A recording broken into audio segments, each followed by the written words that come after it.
Bəzən belə düşünülür ki, həkimlər xəstənin ağrısını, dərdini tam anlamır. Sizcə bu fikir nə dərəcədə doğrudur?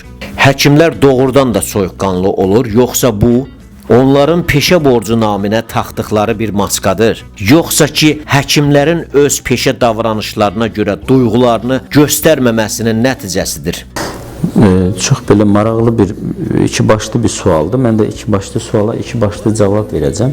Birinci növbədə o sualın açıqlaması, həkimlər ümumiyyətlə soyuqqanlıdırlarmı? Yox, həkimlərin emosional zəkası üstündür. Yəni, impulsiv deyirlər, emosional deyirlər. Hər bir situasiyaya o əziyyət çəkmiş pasiyent kimi reaksiya verməliyikmi? Yəni, sualın cavabı budur. Bəyəm, ağrıyanla ağrımalıyıqmı biz? Ağrının intensivliyi var. Həkim o ağrının intensivliyinin kriterlərini bilir. Artıq o intensivlik ağrının 10 ballıq cədvəl üzrə qiymətləndirir. Bu insanın ağrısı 3 ballıqdırsa 3 ballıq preparat yazır. Amma qarşı tərəf deyir ki, yox, mən ölürəm. Yəni, ölürsənsə, niyə yaşayırsan o zaman? Yəni, sənin öldüyü həkim müşahidə eləmir. Buna da laqeydlik və soyuqqanlılıq demək, bu absurd bir şeydir. Yəni, iki başlıdır. Qarşı tərəfin ağrısı onun üçün 10 baldır, həkim üçün 3 baldır.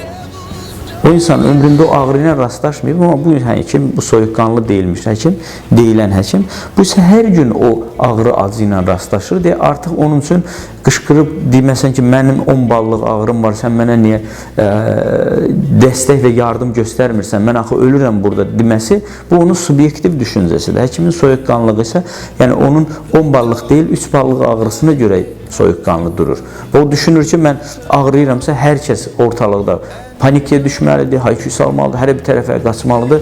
Kimsə nəsə davamlı olaraq, yəni bu qarşı tərəfin tələbləridir. Amma normalda həkim soyuqqanlıdırmı? Yəni heç də deyil, həkim adekvatdır sadəcə, soyuqqanlı zat deyil.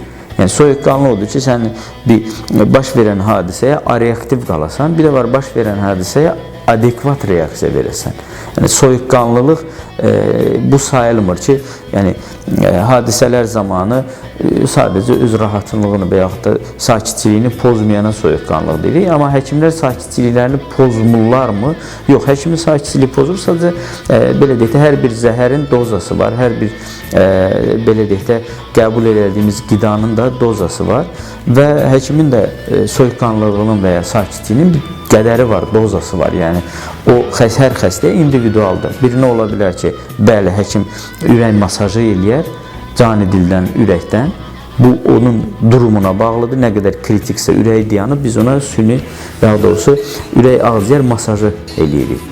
Kardiopulmonar reanimasiya deyirik. Bu xəstəyə bu gərəkir. Onu eləyən də həkimdir. Yalandan koridorda qışqırıb, yalandan deməyək də, öz eləyir ki, məni də, neyim, səni də masaj eləyim, süni ventilyasiyaya mı qoşum, yəni. Mən ağrıyıram, yıxılmışam, mənə baxan yoxdur, bunlar necə soyuqqanlıdırlar, bunlar necə səhlənkardır. Təbii ki, belə subyektiv düşüncələr var, amma bu bizim cəmiyyətə məxsusdur. İnandırım sizi, digər cəmiyyətlərdə belə hallar az rast gəlinir.